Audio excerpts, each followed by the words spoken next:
তোমরা video upload করতে করতে পরেশান হয়ে যাচ্ছ, কোনোভাবেই ভিডিওকে ভাইরাল করতে পারছো না। তো তোমরা ভাইরাল করবে কিভাবে?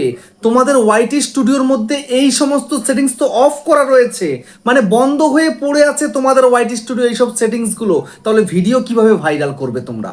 তোমরা যতই ভিডিও আপলোড করে যাও না কেন, যদি সঠিক সেটিংস তোমরা যদি ওয়াইটি স্টুডিওকে না করতে পারো, তবে কিন্তু ভিডিও ভাইরাল করা সম্ভব নয়। দেখো, এই ওয়াইটি স্টুডিওই পারে কিন্তু তোমার ভিডিওকে দর্শকের সামনে তুলে ধরতে। অসংখ্য অসংখ্য দর্শকের কাছে তোমার ভিডিওকে যদি তুলে না ধরে, তাহলে কিন্তু ভিডিওতে ভিউজ আসবে না এবং তুমি তোমার চ্যানেলটাকে গ্রো করাতে পারবে না। তো সেই জন্য এতদিন যা ভুলভ্রান্তি করেছো, আর টেনশন না করে, চিন্তা না করে সোজাসুজি আমার এই ভিডিওটা সম্পূর্ণ দেখো। ওয়াইটি স্টুডিওর মধ্যে এই সিক্রেট সেটিংসগুলো একবার করে নাও, তবে তুমি তোমার ভিডিওগুলোকে ভাইরাল করে ফেলতে পারবে। বুঝতে পেরেছো? এবং চ্যানেলটার ক্রাইটেরিয়া পূরণ করে চ্যানেলটাকে মনিটাইজও করতে পারবে। তো চলো বেশি দেরি না করে তোমাদের দেখাই। তো তার আগে বন্ধুরা, চ্যানেলে যদি নতুন হয় তখন চ্যানেলটাকে সাবস্ক্রাইব করে দাও, বেল আইকনকে প্রেস করে দাও, আর বন্ধুরা ভিডিওকে লাইক করতে কিন্তু ভুলবে না। লাইক করলে মোটিভেট হই, ভিডিও বানানোর কিন্তু আগ্রহ বাড়ে। আর হ্যাঁ বন্ধুরা, আমি কিন্তু এখন উত্তর চব্বিশ পরগনা জেলার বনগাঁয় থাকি। তোমরা চাইলে আমার সঙ্গে দেখা করতে পারো, চ্যানেলের যে কোনো প্রবলেম নিয়ে আমাকে চলে আসতে পারো, কিন্তু এর জন্য চার্জ লাগবে। নিচে হোয়াটসঅ্যাপ নাম্বার রয়েছে, এই হোয়াটসঅ্যাপ নাম্বারে মেসেজ করবে, কেউ ডাইরেক্ট কিন্তু কল করবে না। আর তোমরা যারা অনেকটা দূরে রয়েছে, আমাকে আসতে পারছো না, তোমরা কিন্তু হোয়াটসঅ্যাপে ভিডিও কলের মাধ্যমে চ্যানেলের যে কোনো প্রবলেমকে সলভ করতে পারবে, কিন্তু এর জন্য চার্জ লাগবে। নিচে হোয়াটসঅ্যাপ নাম্বার রয়েছে, এই হোয়াটসঅ্যাপ নাম্বারে মেসেজ করবে, কেউ ডাইরেক্ট কিন্তু কল করবে না।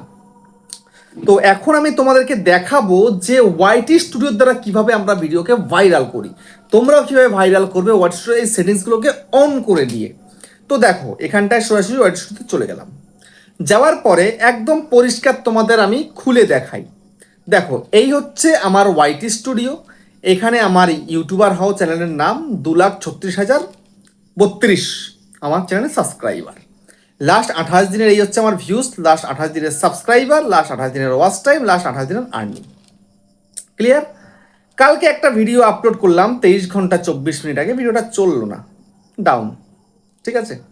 যে সব ভিডিওতে ভিউজ আসবে এমনটা কিন্তু কারোরই নয়। তারপরে দেখো, এখানটাতে মোটামুটি ঠিক আছে, শর্ট দিয়েছি সেটাও ঠিক আছে। এখন তোমাদেরকে যদি আমি একটু দেখাই, এখানটাতে এই যে ভিডিও আমি আপলোড করেছি, বুঝতে পেরেছো? যে ভিডিওগুলো আমি আপলোড করেছি, এখানটায় দেখো কি সুন্দর ভিউজ আসছিল আমার। দেখো, 6,900 হয়ে গেছে, 26,000 হয়ে গেছে, 4,300 হয়ে গেছে। তারপরে দেখো এদিকে 10,000 হয়ে গেছে, 12,000 হয়ে গেছে, 5,600 হয়ে গেছে, মোটামুটি ভালো ভিউজ আসছে। তো এখন তোমাদেরকে যদি আমি দেখাই এখান থেকে শর্ট বাই করে মোস্ট ভিউড, বুঝতে পেরেছো? মানে সব থেকে ভাইরাল কোন কোন ভিডিও হয়েছে। দেখো, এই ভিডিওটা 8,37,000, এটা দেখো 8,27,000, 6,25,000, 5,10,000, 4,36,000, 3,53,000, এরকম এরকম ভিউজ হচ্ছে। তারপরে যদি তোমাদেরকে আমি দেখাই এক একটা ভিডিও থেকে আমি সাবস্ক্রাইবার কত পেলাম, ওয়াচ টাইম কত পেলাম, দেখো ক্লিক করে দিলাম। আমার এই যে ভিডিওটার মধ্যে ভিউজ হয়েছে 8,37,000। 8,37,000 ভিউজ আমি কত ঘন্টা পেয়েছি না, 42,500 ঘন্টা পেয়েছি। 42,500 ঘন্টা। তারপর সাবস্ক্রাইবার কত পেলাম না, সাবস্ক্রাইবার পেলাম এখানটাতে 19,100। বুঝতে পেরেছো? আর্নিং কত করলাম, এই যে 35K। এই 35K হচ্ছে এই একটা ভিডিওর আর্নিং। বুঝতে পারলে? একটা ভিডিওর আর্নিং। তারপরে দেখো আরেকটা ভিডিও দেখাই তোমাদের, যেটা সেকেন্ড হাইয়েস্ট। এই যে ভিডিওটা, ভিউজ কত, 8,27,000। 8,27,000 ভিউজ হয়েছে। এখানে আমি কত ঘন্টা পেয়েছি না, পেয়েছি 43,200 ঘন্টা। ঠিক আছে? তারপরে সাবস্ক্রাইব কত পেলাম না, 18,300। আর্নিং কত করলাম, 44,000। 44,000 কোথায়, 35,000 ছিল আগেরটায় কিন্তু এই যে 8,27,000, ওটাই কিন্তু 8,35,36 কত যেন হয়েছে। সেখানে 44,000 এটাতে আর্নিং করে ফেলেছি। একটা ভিডিওর আর্নিং এটা, দুটো ভিডিওর নয় কিন্তু, একটা ভিডিও। তারপরে যদি বলি তোমাদেরকে, এই যে আরেকটা ভিডিও, এই ভিডিওতে ভিউজ কত হয়েছে না, 6,25,000 ভিউজ। তো 6,25,000 ভিউসে আমি 38,000 ঘন্টা পেয়েছি, 38,500 ঘন্টা। আর্নিং দেখো 11,000 প্লাস। বুঝতে পেরেছো? তো এই রকম হচ্ছে ব্যাপার, যে আমরা সব কিছু পারফেক্ট রেখেছি বলেই কিন্তু আমাদের ভিডিওগুলো ভাইরাল হয়েছে। সেখান থেকে সাবস্ক্রাইব, ওয়াচ টাইম সব পেয়েছি এবং আমরা সব কিছু কমপ্লিট করেছি, আর্নিংটাও কিন্তু পেয়েছি। বুঝতে পেরেছো? তো এমতো অবস্থায় আমি তোমাদেরকে দেখাবো তোমরা কোন সিক্রেট সেটিংসগুলো অন করলে তোমাদের ভিডিওগুলো লোকের সামনে তুলে ধরতে পারবে ইউটিউব। সব কিছু এবার দেখাচ্ছি। দেখো, সোজাসুজি এই অ্যানালাইটিক্সের মধ্যে ক্লিক করো। ক্লিক করার পরে একদম পরিষ্কারভাবে, বুঝতে পেরেছো, এই যে অডিয়েন্স সেকশনের মধ্যে ক্লিক করে দাও। অডিয়েন্স সেকশনে ক্লিক করার পরে একটু উপরের দিকে তোলো, একটু উপরের দিকে তোলো। এখানটা তোলার পরে দেখো এই যে হোয়াট ইউর অডিয়েন্স ওয়াচ, এখানে জাস্ট ক্লিক করো। ক্লিক করার পরে দেখো এখানটাতে কি কি রয়েছে, অল রয়েছে, এই যে হচ্ছে অল ভিডিওস লাইভ। তো এই যে এইখানটাতে দেখো কত রকমের ভিডিও, এই যে ভিডিওগুলো হচ্ছে আমার অডিয়েন্সরা কিন্তু এগুলো ওয়াচ করছে, বুঝতে পেরেছো? আমার অডিয়েন্সরা কিন্তু এই ভিডিওগুলো দেখছে। তো আমাকে এই ধরনের টপিকেই কিন্তু ভিডিও বানাতে হবে, এর বাইরে গেলে কিন্তু হবে না। তো আমি সবসময় চেষ্টা করি আমার অডিয়েন্স যাই চাইছে আমি সেই ধরনের কন্টেন্ট তৈরি করতে। এটা তোমাদেরকেও করতে হবে, বুঝতে পেরেছো? অডিয়েন্স যদি তোমার ভিডিও না দেখে তাহলে সেই ভিডিও করে কোনো লাভ আছে? লাভ নেই। তো সেই জন্য কন্টেন্টটা আগে তৈরি করতে হবে তোমাকে, সঠিক কন্টেন্ট, তোমার অডিয়েন্স যেগুলো দেখতে পছন্দ করবে সেই ধরনের কন্টেন্ট তোমাকে বানাতে হবে। তারপরে দেখো এখানে ট্রেন্ড অপশন আছে, এখনও সেটিংসে কিন্তু যায়নি। কোন সেটিংস তোমার বন্ধ আছে, কোনটাকে অন করতে হবে বলবো, একটু ওয়েট জাস্ট, আগে কন্টেন্টটা দেখিয়ে নিই। এখানে দেখো টপ সার্চেস, তোমার চ্যানেলে কোন কোন টপিক সার্চ চলছে এই যে এখান থেকে তুমি ক্লিয়ার দেখতে পাচ্ছ।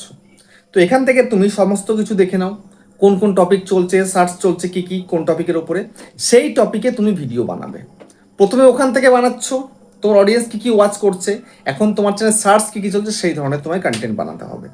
তারপরে এখানে ব্রেকিং ভিডিও রয়েছে, এখান থেকেও তুমি টপিক দেখতে পারো, ঠিক আছে? এখানে রিসেন্ট ভিডিও আছে, এখান থেকেও তুমি টপিক দেখতে পারো। তাহলে তোমার টপিকটা কিন্তু হয়ে গেল। এবার টপিক যখন হয়ে গেছে এবার তোমাকে পারফেক্ট সেটিংস তো অন করতে হবেই। দেখো এবার তুমি কি করবে না, তোমার এই লোগোতে ক্লিক করে দাও। লোগোতে ক্লিক করে দেওয়ার পরে এইবার এইখানটায় দেখো এই যে সেটিংস বলে লেখা রয়েছে, এই সেটিংসের মধ্যে ক্লিক করো। এই সেটিংসের মধ্যে ক্লিক করে দেওয়ার পরে এই যে সর্বপ্রথম কি রয়েছে, রয়েছে পুশ নোটিফিকেশান। এই পুশ নোটিফিকেশানে ক্লিক করো। ক্লিক করার পরে একটুখানি দেখো কমেন্টসটা অল যেন তোমাদের থাকে। অ্যানালাইটিক্স এটা কিন্তু অন রাখতে হবে, অ্যাচিভমেন্ট এটা কিন্তু অন রাখতে হবে, পলিসি এটা কিন্তু অন রাখতে হবে, আর্ন এটা কিন্তু অন রাখতে হবে, তারপরে আপডেট এটা কিন্তু অন রাখতে হবে। এই সব কিছু যেন অন থাকে, এটা তোমাকে ধ্যান দিতে হবে। যদি অফ থেকে থাকে সেগুলোকে অন করে দাও। প্রথম সেটিংস হয়ে গেল, ঠিক আছে? তারপরে নেক্সট কি করতে হবে, এইখানটাতে দেখো এই যে এখানটায় কি রয়েছে না, audience no made for kids, না নট মেড ফর কিডস। তো তোমাদেরও কিন্তু এরকমই রাখতে হবে, নট মেড ফর কিডস। তারপরে তোমার কান্ট্রিটাকে চুজ করে দেবে। তারপরে দেখো ক্লিপ, এটাকে তোমাদেরকে ইনেবল করতে হবে, হাইপটাকে ইনেবল করতে হবে। তারপরে অটো ক্যাপশন এটা রয়েছে, এটাকে অন করতে হবে। আর ডাবিং তোমরা চাইলে অন রাখবে না অফ রাখবে, আমি কিন্তু অফ করে দিয়েছি ডাবিং। আচ্ছা, এখানকার কাজ তোমার শেষ হয়ে গেল। এইবার তুমি কি করবে না, সোজাসুজি এই পেন্সিলের মধ্যে ক্লিক করে দাও। এই পেন্সিলে ক্লিক করে দিলে, এই পেন্সিলের মধ্যে ক্লিক করে দেওয়ার পরে সোজাসুজি নিচের দিকে চলে আসো, এসে এই হোম ট্যাবটার মধ্যে ক্লিক করে দাও। এই হোম ট্যাবে ক্লিক করে দিলে, ক্লিক করে দেওয়ার পরে দেখো তোমাদের অনেকেরই কিন্তু হোম ট্যাবটা অফ রয়েছে, আর সেই জন্য ফর ইউটাও অফ। দেখো আমি হোম ট্যাবটাকে যদি অফ করি আমার ফর ইউটাও কিন্তু অফ হয়ে যাবে। দেখো অফ হয়ে গেল দুটোই, ঠিক আছে? দুটোই কিন্তু আমার অফ হয়ে গেল। এখন ক্লিয়ারলি আগে হোম ট্যাবটাকে অন করো। হোম ট্যাবটাকে অন করলে দেখবে তোমার ফর ইউটাও কিন্তু অন হয়ে যাচ্ছে, বুঝতে পেরেছো? তারপর এখানে মোর সেটিংসের মধ্যে ক্লিক করে দাও। ক্লিক করে দেওয়ার পরে এখান থেকে ভিডিওসটা এটা অন রাখো, শর্টসটাকে অন রাখো, লাইভ স্ট্রিমটাকে অন রাখো, রিসেন্সি এটাকে সিলেক্ট করে দাও, ব্যাস তারপরে সেভ করে দাও, হয়ে গেল। আমার তো অলরেডি সেভ করা রয়েছে, সব কিছু পারফেক্ট রয়েছে। তো আগে ধ্যান দিতে হবে তোমার হোম ট্যাবটা এবং লেআউটটা চালু আছে কিনা, বুঝতে পেরেছো? হোম লেআউট এবং ফর ইউ এগুলো চালু আছে কিনা, যদি চালু না থেকে থাকে শীঘ্রই এগুলোকে চালু করে দাও এবং কন্টিনিউ সঠিক কন্টেন্ট তৈরি করতে থাকো। দেখবে অটোমেটিক তোমার ভিডিওতে এবার ভিউজ আসতে শুরু করবে।